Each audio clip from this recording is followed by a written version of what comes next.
Anyway, so going with the theme and what I gave John as my introduction, I was going to continue on that and give you the story of my wedding. So it started out where the day of my wedding, well, the day before my wedding, I had to go pick up my cousin at the airport, but I had to get money out of the bank.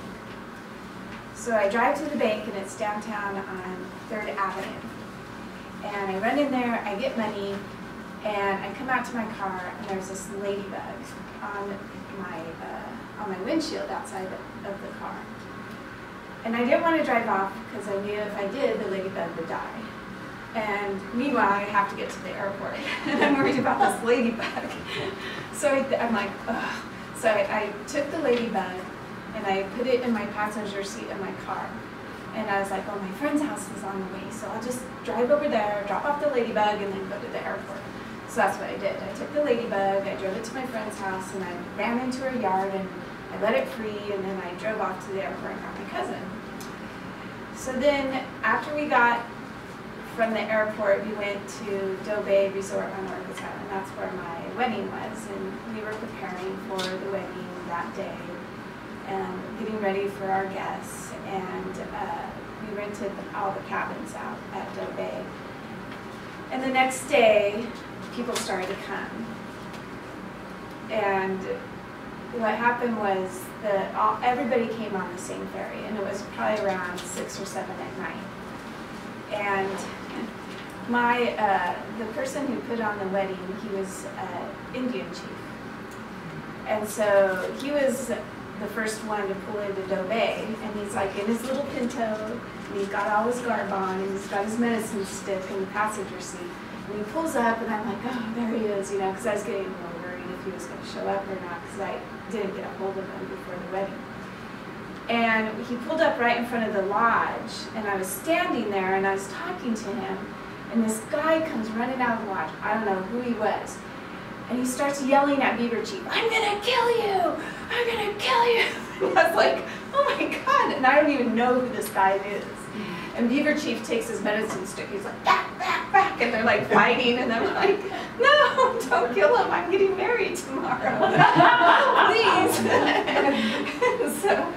So, you know, that commotion went all the way, and I was like, phew. And then I showed him, he was staying in the yurt down at the waterfront. So I took him down to the yurt, and I'm like, okay, just stay here, be protected, you know. So he stayed at his yurt and did his thing, and then later on, my friends came, and they had just gotten back from a rainbow gathering. And they came in this big, huge bus, all of them. And I didn't know they were going to a rainbow gathering. Meanwhile, my family is at Doe Bay, like from LA, who are very conservative people.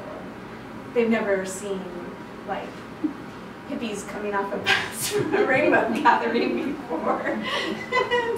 And they pull out, and they were going to do a surprise belly dance musical for me in the full moon on the cliff. Meanwhile, my family, who has never experienced anything like this, not only have they never experienced anything like this, they kind of hate each other. Like, one group hates the other group. So, to explain, my dad has 2 brothers, and they don't talk to each other, and the whole family on that brother's side doesn't talk to the whole family on this brother's side. But, I mean, we're all stuck at this little resort together, and they didn't have any choice but to stand next to each other and hang out. But because it was so off the wall for them, I think they forgot about, like, the problems going on in the family. And so my friends put on this big belly dancing thing with drums and stuff, and my cousins were just like, oh my God, you know, there's these girls up there doing their thing. And anyways, so that went really well. It was nice to see everybody just kind of grouped together, you know, in the grass, sitting around in the full moon, and not arguing. So then the next day, we have our wedding. And it's a circle wedding, and it's very, very hot. So everybody's just hot, hot, hot. And some hikers, so Beaver Chief is doing the ceremony, and it's in a circle wedding. and these hikers start coming through the woods and stuff. And so all these people start gathering that I don't even know who they were. And they're like in my wedding pictures and stuff, like they were hanging out. This one picture, this guy's doing like yoga while Beaver Chief is doing my wedding, like it was some kind of meditation workshop or something. Like, who is that guy? But he's in our wedding pictures all over the place, doing yoga. And then what the funny thing about the whole way, okay, so I start walking down to the wedding ceremony where it is, and my dad's by me. I'm like, Dad, I gotta tell you something. He's like, no, you don't need to tell me anything. I love you for who you are. And I'm like, no, you don't understand. I have to tell you this before I get married. He's like, Laura, please, I love you. You don't have to tell me. Just don't tell me. I gotta make it through this day. And I'm like, Dad, I have a tattoo. So I had to tell him because I was wearing a tea dress, and for the last couple of years I always wrap my leg or with a bandage and I limp. Or I wear really long clothes when he comes see me. It's like 100 degrees out. He's like, aren't you hot? And I'm like, oh no, I'm not hot at all. And I'm like, oh my God, I'm afraid. But I didn't want him to see the tattoo. Anyways, so he's like, oh my God, thank God it's just a tattoo. So it was a great way to tell my dad I had a tattoo.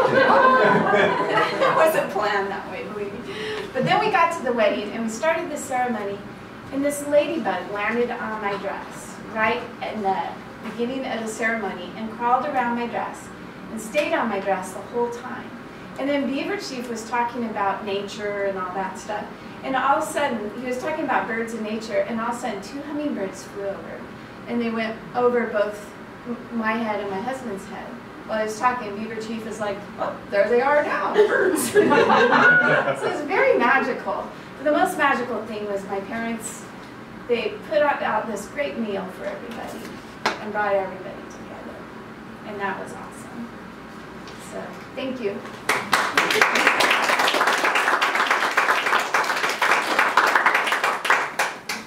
Thank you, Laura. I was